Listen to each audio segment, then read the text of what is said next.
Welcome back to our channel, where we dive deep into the timeless stories of the Bible to uncover profound lessons that still resonate today. Today, we have an amazing story for you, one of the most exciting moments in the Bible. Imagine a land of big pyramids and a powerful king called Pharaoh. In this land, a group of people called the Israelites were trapped as slaves. But one man, Moses, was chosen by God to set them free. This story is full of surprises. Rivers turning to blood, frogs covering the land, and even darkness filling the sky. But the most amazing part, the sea itself opened up to make a path. How did this happen? How did Moses help his people escape? Stay with us as we tell the incredible story of the Red Sea. If you enjoy this story, don't forget to like this video, leave a comment, share your thoughts, and subscribe for more inspiring Bible story. Let's grow in faith together. A long time ago, in a land of golden sand and mighty pyramids, there was a powerful king called Pharaoh. He ruled over Egypt, a kingdom filled with riches, grand temples, and thousands of people. Among these people were the Israelites, who had come to Egypt many years before but were now slaves. They worked from sunrise to sunset, building Pharaoh's cities, carrying heavy stones, and suffering under cruel masters. One day, a baby boy was born among the Israelites. His mother loved him dearly, but she was afraid. Pharaoh had ordered that all Israelite baby boys should be thrown into the river because he feared they would grow too strong and rebel. But this mother would not let her child die. She placed him in a small basket, set him in the river, and prayed that he would be safe. The baby floated down the river, his tiny hands waving in the air. Then, something incredible happened. Pharaoh's own daughter, the princess, found the baby. She took him out of the water and named him Moses, meaning drawn out. She raised him in the palace as a prince of Egypt. Moses grew up among the royal family, wearing fine clothes and learning the ways of the Egyptians.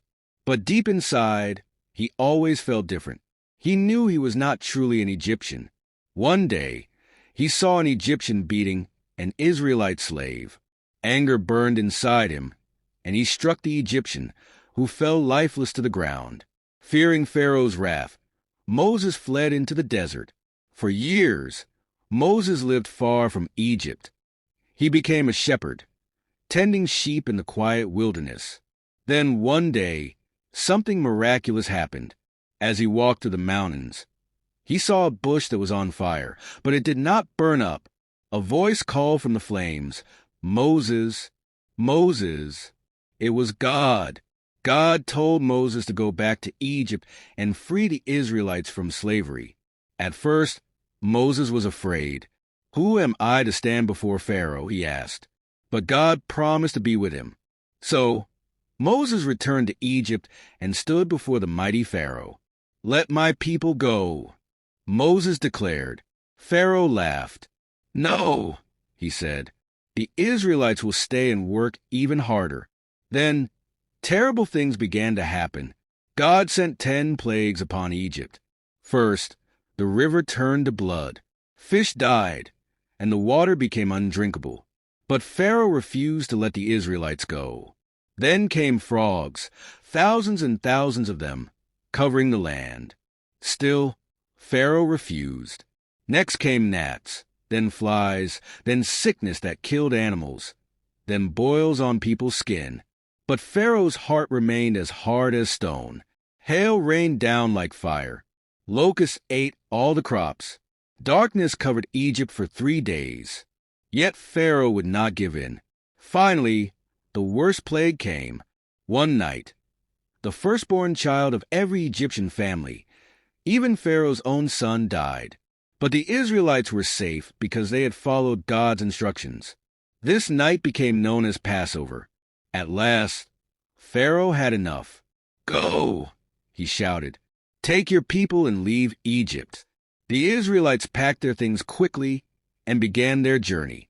But as they walked, Pharaoh changed his mind.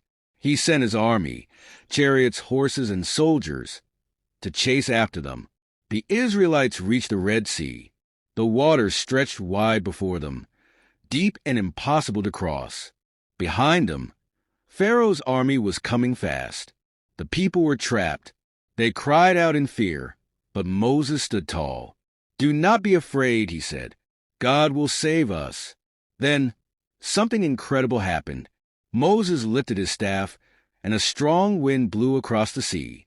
The water rose up, towering like walls on either side, and a dry path appeared in the middle.